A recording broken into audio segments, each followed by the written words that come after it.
Alrighty, welcome everyone. I'm Teeaboo and I am here this morning. Actually, it's afternoon now, huh? Damn, time flies.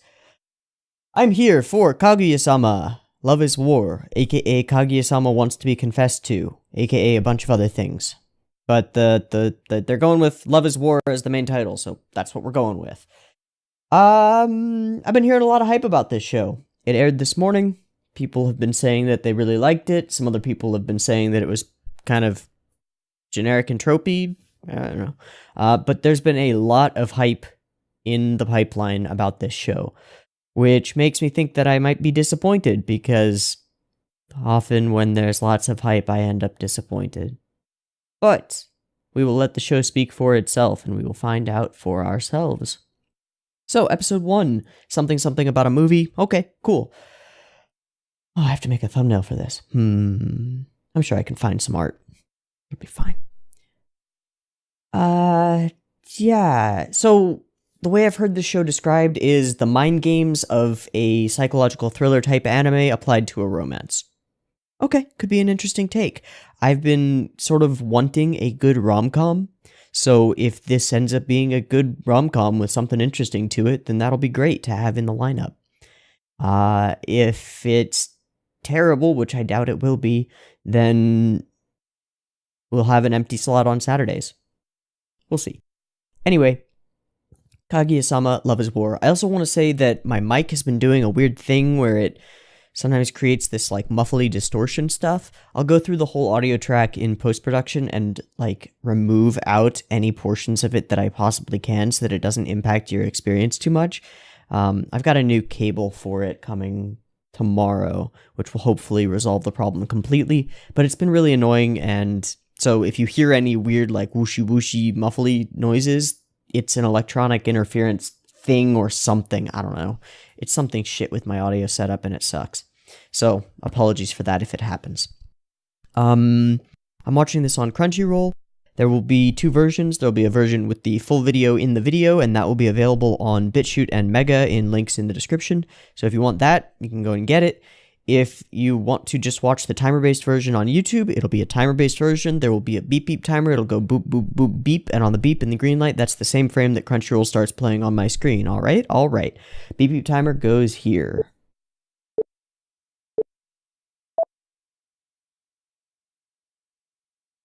I'm gonna need notes. Okay, so we've got one of these comedic starts.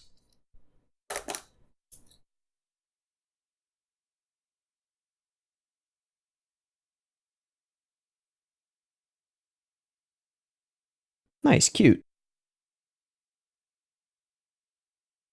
What does this remind me of the beginning of?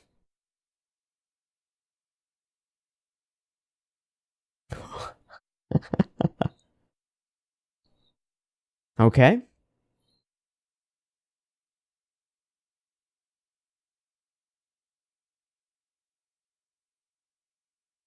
Okay.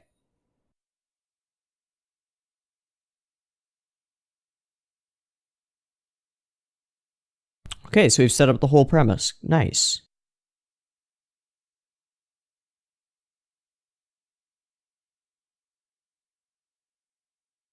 Groovy.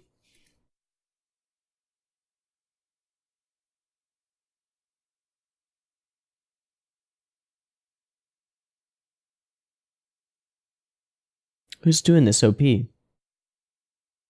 Got a big cast of supporting characters. Nice. Okay.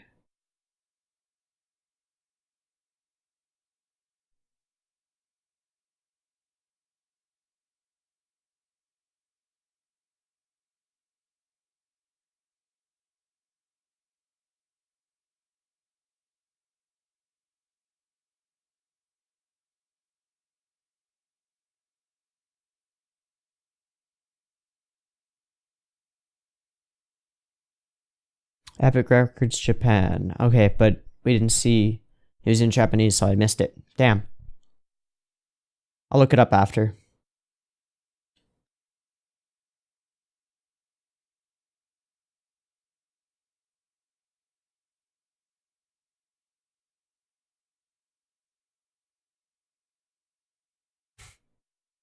Little Derringer.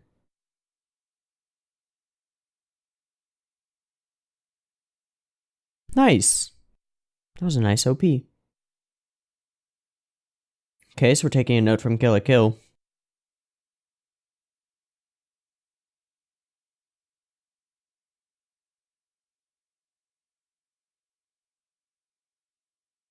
Same with the narrator.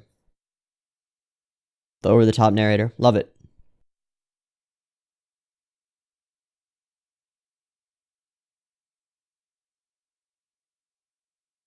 Ah, so there's student council.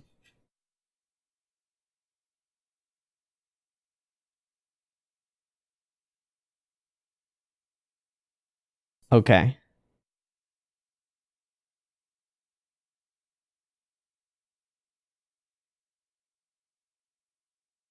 That's a great visualization. So is that. Nice.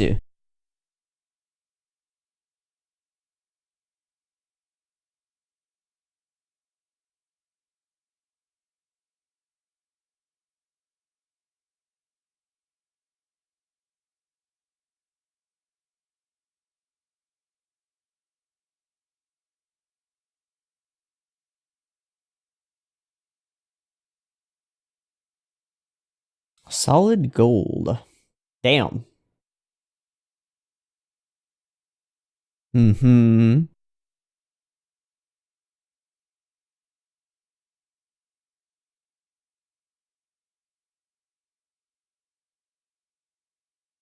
So as soon as they get behind closed doors, they hate each other?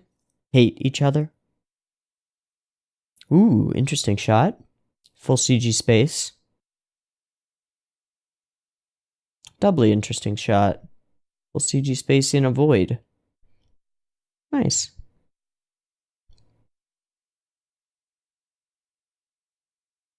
Oh, ridiculous.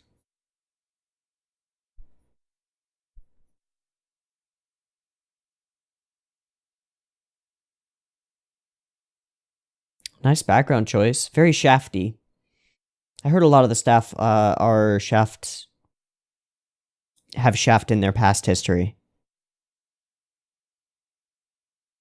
But she'll never do that.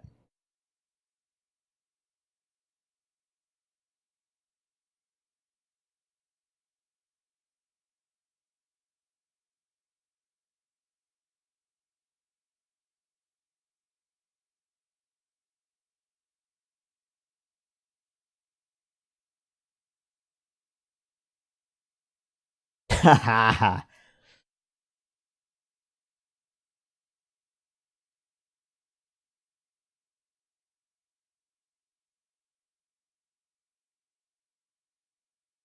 Very shaft.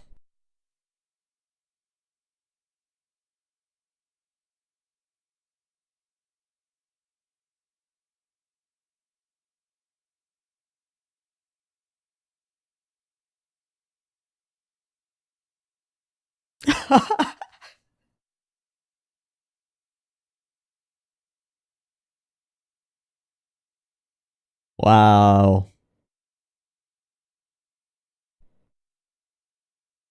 That was pretty neat.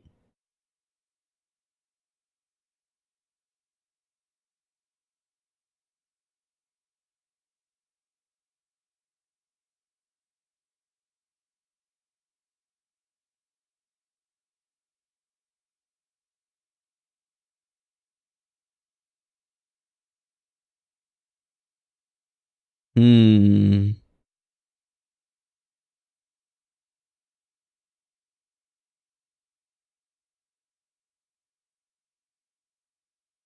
Ah, it's this character.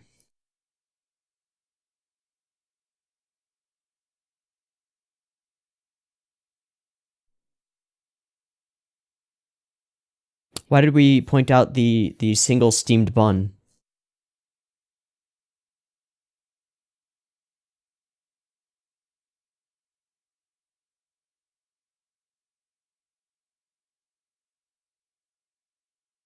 Nope.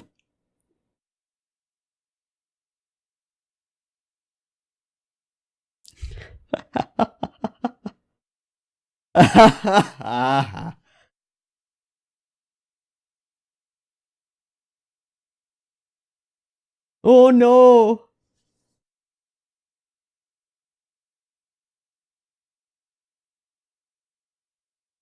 Right. Interesting shot. Ah, that's a very shaft shot.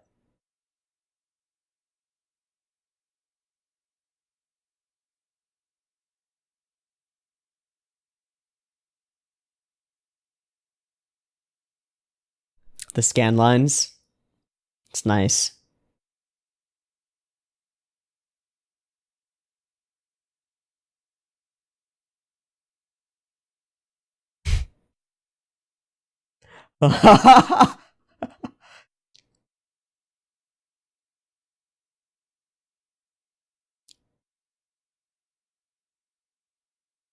uh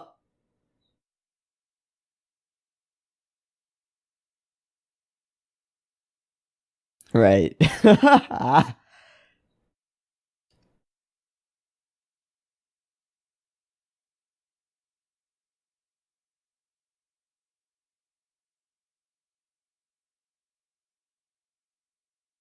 Wow. That's clever.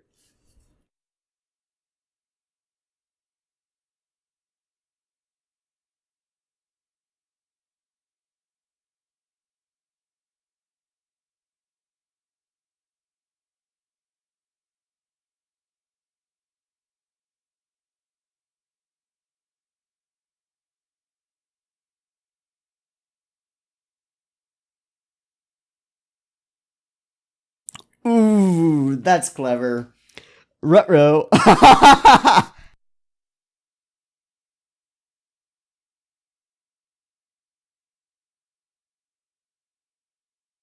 Brilliant.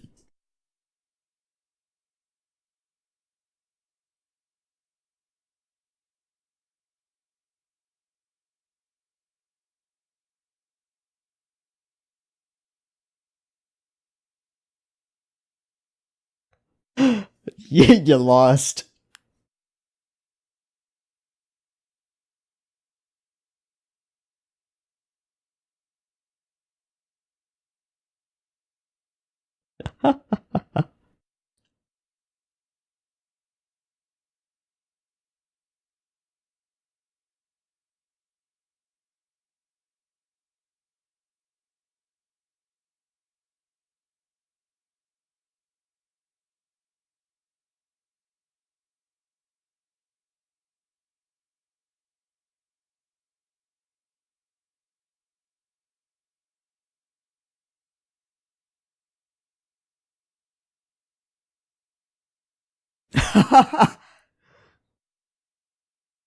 Right.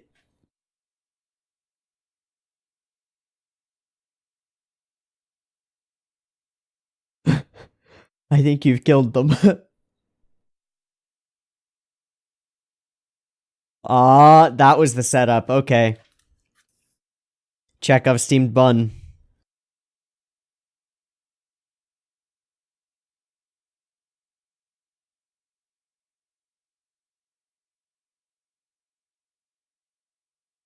That was cute.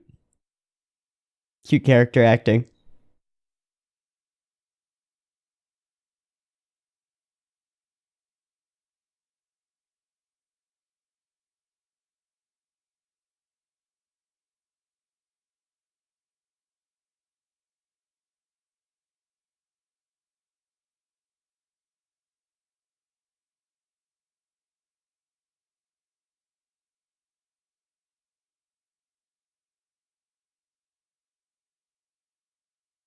Is this a 4 coma?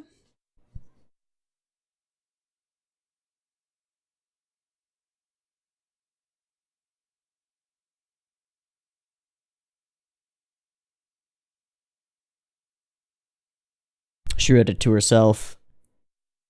That's my guess.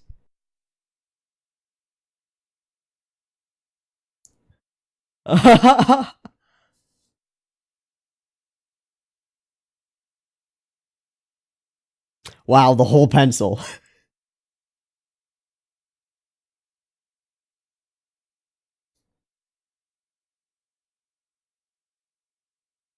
She read it to herself.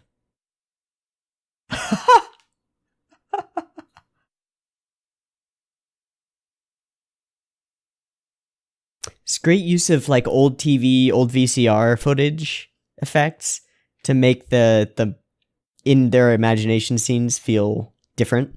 It's great. That was great. Does he have his head currently on the desk? Yes, he does. So our camera angle was okay. Clever.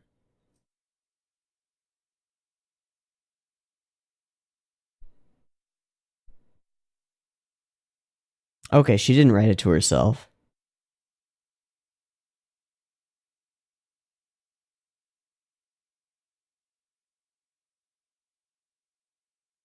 But right. Right.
Yeah, who needs honor?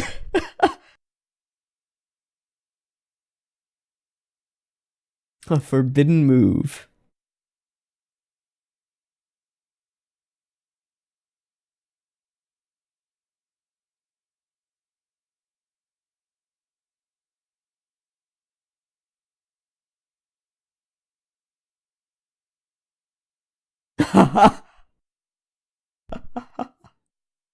Framing this as a video game is great.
Nope.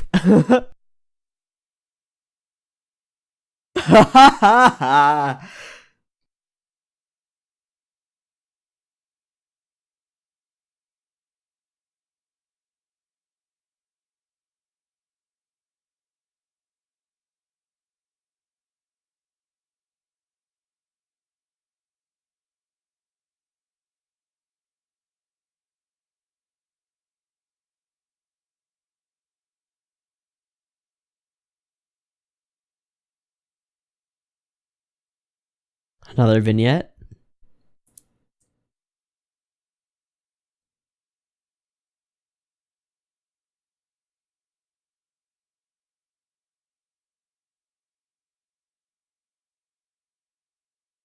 Kaguya wants it. Yep.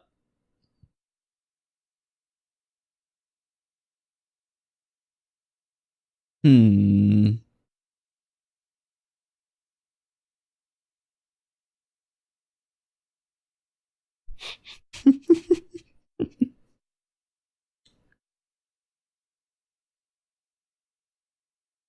That's cute.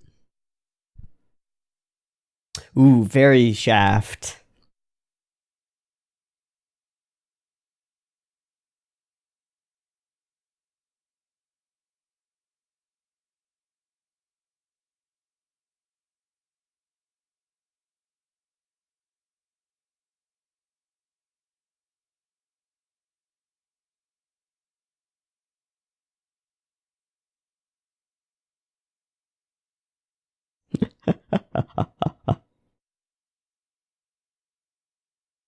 Gimme.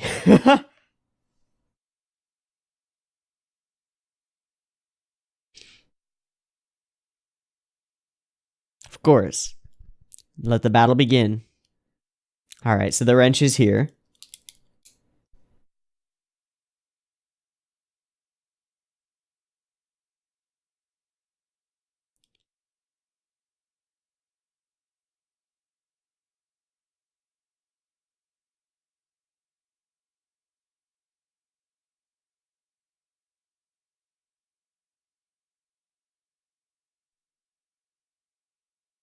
Wow, we're doing a full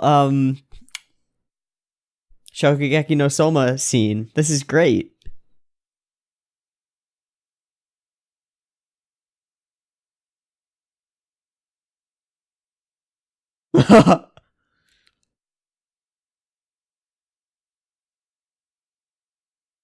Fujiwara-san.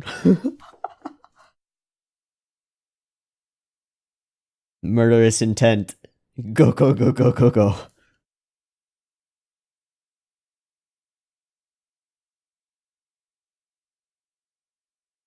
Soup.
Wow.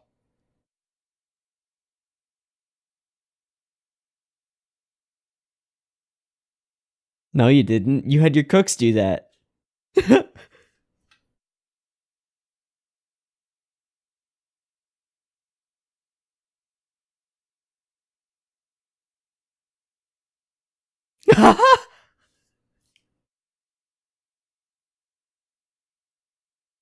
Ah.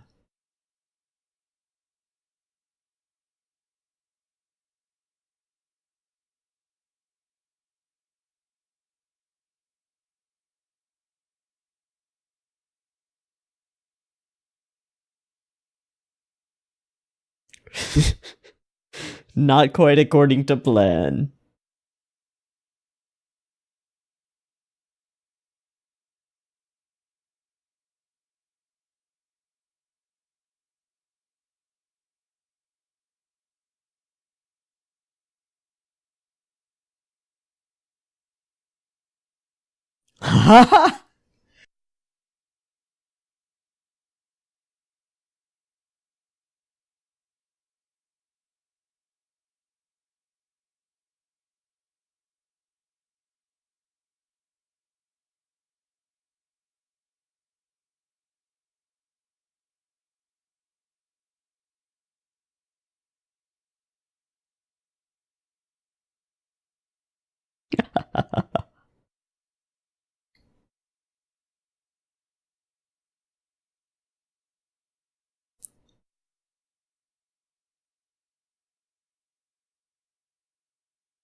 Girl, you're gonna die.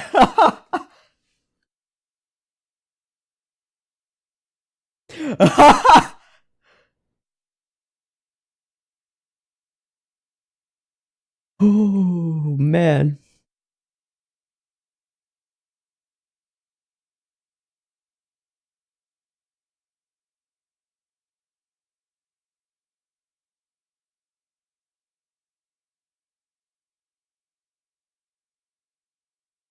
Oof.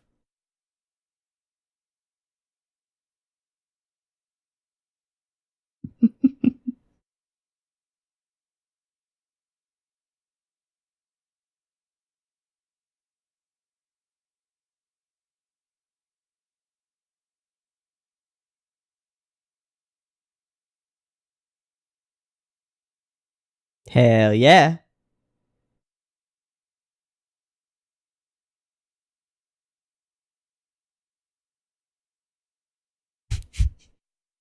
A little bit.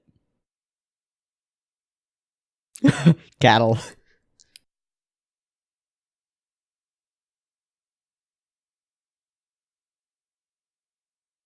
Nah.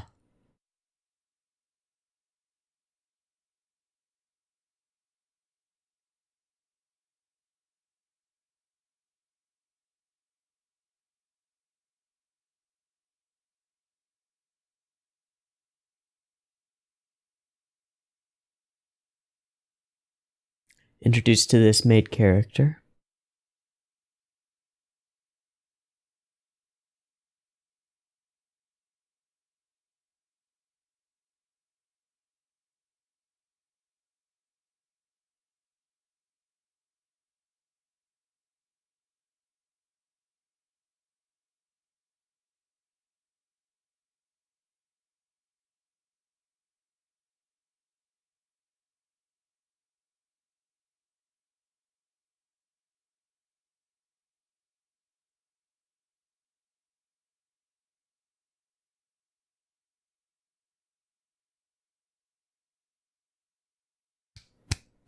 Okay. Well. Alright, I want to,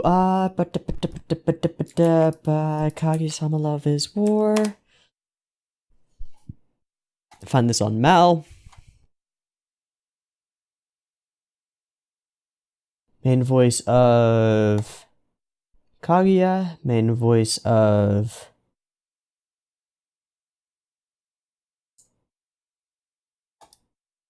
Shirogane, right? Yeah. And then director? Oh, it's Shinichi Omata. Okay. Right. He's the director of Rakugo. Other staff, chief animation director, color design, editing. Oops. Editing, series comp, photography, art director. Nice. Cool. Oh, and chief animation director. Okay. Nothing that I recognize. Jeez. August 24th, no year. Okay. This guy is the other.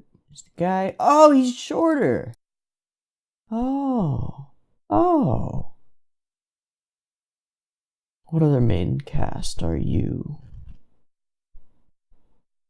Oh, he'll be somebody in Dr. Stone when that happens. Nice. He's Kindaichi from Haikyuu. Okay.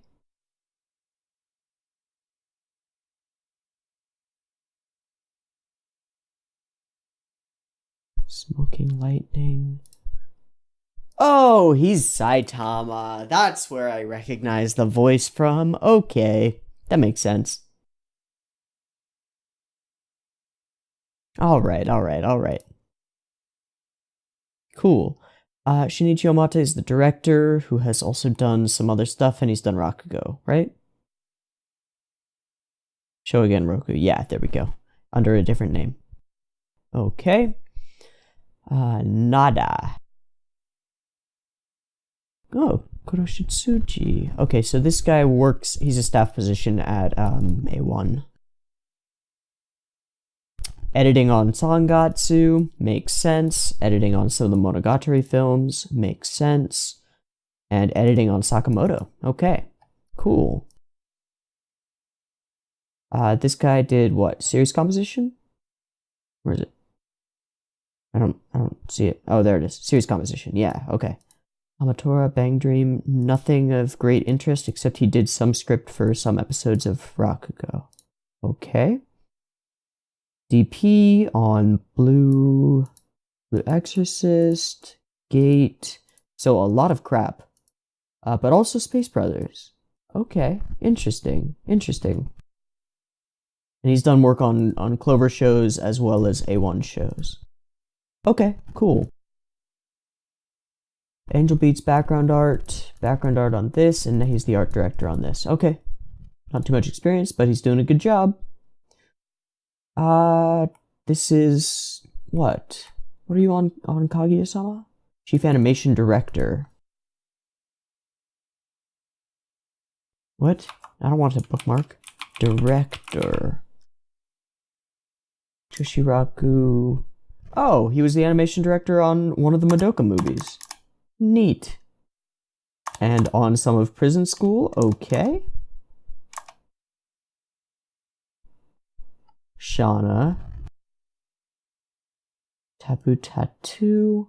Did key animation on Toradora. Okay, this guy's got a lot of stuff under his belt. Very nice.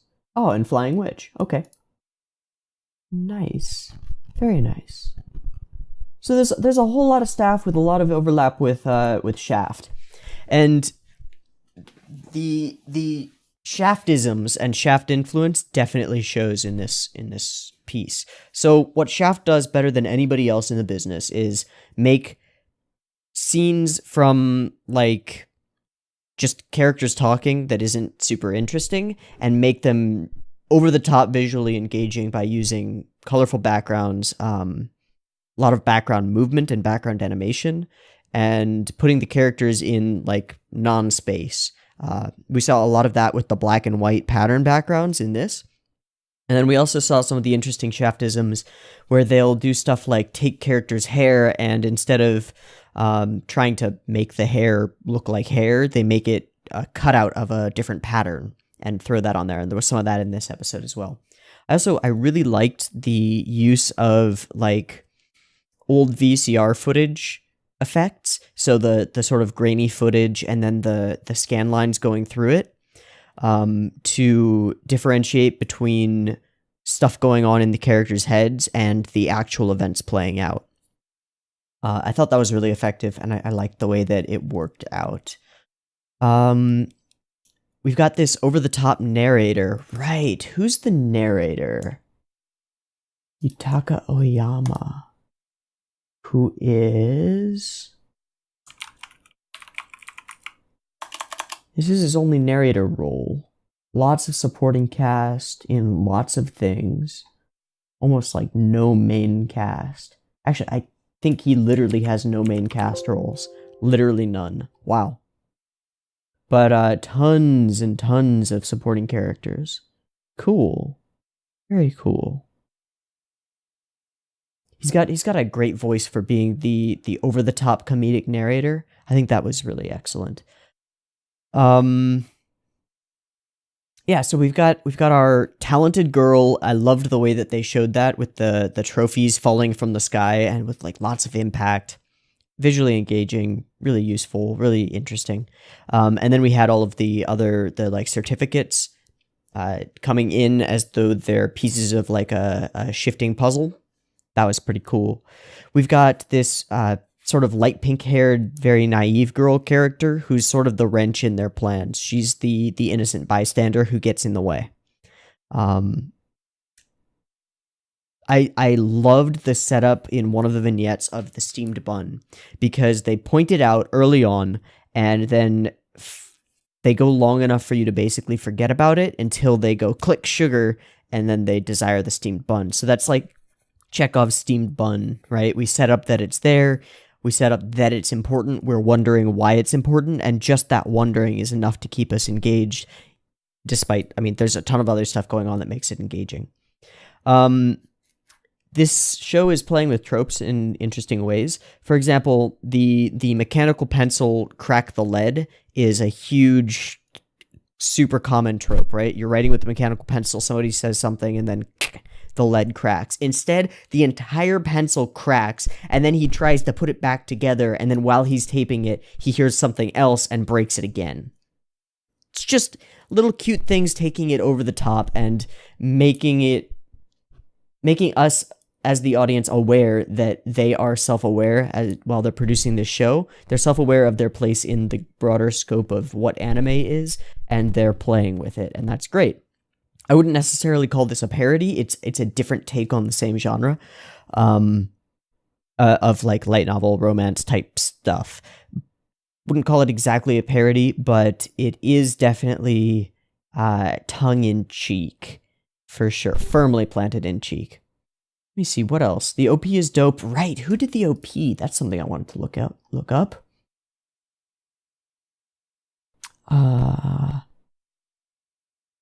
Love Dramatic featuring Rikahara by Masayuki Suzuki.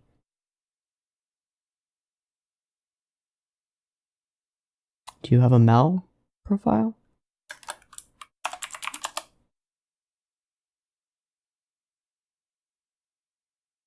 No. Okay.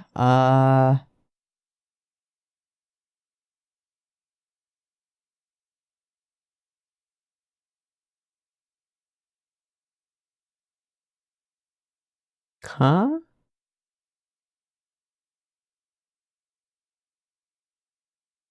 This just says Love Dramatic, doesn't it? Yeah, okay. Doramatico. Okay. Yeah, in katakana, so okie dokie. And then who are you?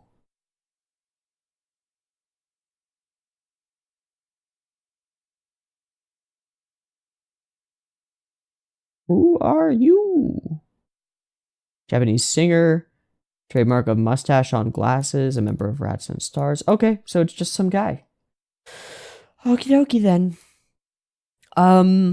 I've heard this compared to Death Note before, like Death Note for romance or like something like that. I can see that. I can definitely see that. The way that we get into each character's heads and understand their plans and plots is great. And specifically the thing with the tickets, where it is revealed to us later that the whole tickets existence thing was Kaguya's plan. Like, she planted them beforehand. That's a very Death Note type thing to do. Like, show us the events taking place and then reveal to us that the events are taking place because of a plot by one of the characters. Like, it ends up being a dramatic reveal that's effective for the audience because we didn't know that going in, just like the characters don't know that. So that's pretty cool. I liked the Miss Innocent playing up that trope, and I also like that we give comedic names to their plans and plots and moves and mischief. It's cool. It makes it sort of feel like they're options in a visual novel or in a video game. It's pretty cool. Yeah. I feel like this show definitely has it feels like it's seen a lot of anime. Does that make sense? Like, if we think of the show as the body of people who are producing the show and having their voices heard in the show, then the people who are producing it are not only people who make anime, but they're people who care about and like anime, right? So there were all these scenes that felt like they were pulled straight out of somewhere else. The big, we get the school reveal, we get this big red on-screen text. It's not bold and blocky or anything, but it's very Kill la Kill with the sound effect and everything. It's right there, and it's like, okay, somebody watching this was like, that's cool, let's steal it. And that's how we create interesting new things, is by stealing bits and pieces of other stuff.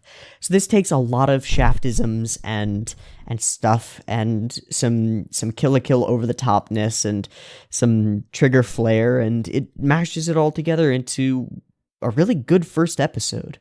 All in all, I would say this was a really good first episode. I'm excited to see where this show goes. If it can keep up this pace and this quality and this style and flair, then it's going to be a contender for one of the shows of the season. Which I didn't think I would be saying after watching Dororo episode 1. I was like, all right, well, it's over. But yeah, this is quite good. Good stuff. Thanks for recommending this to me, whoever recommended it to me. Anyway, I've been Teeaboo, this has been Kaguya. I'll catch you next week in the next one. Peace.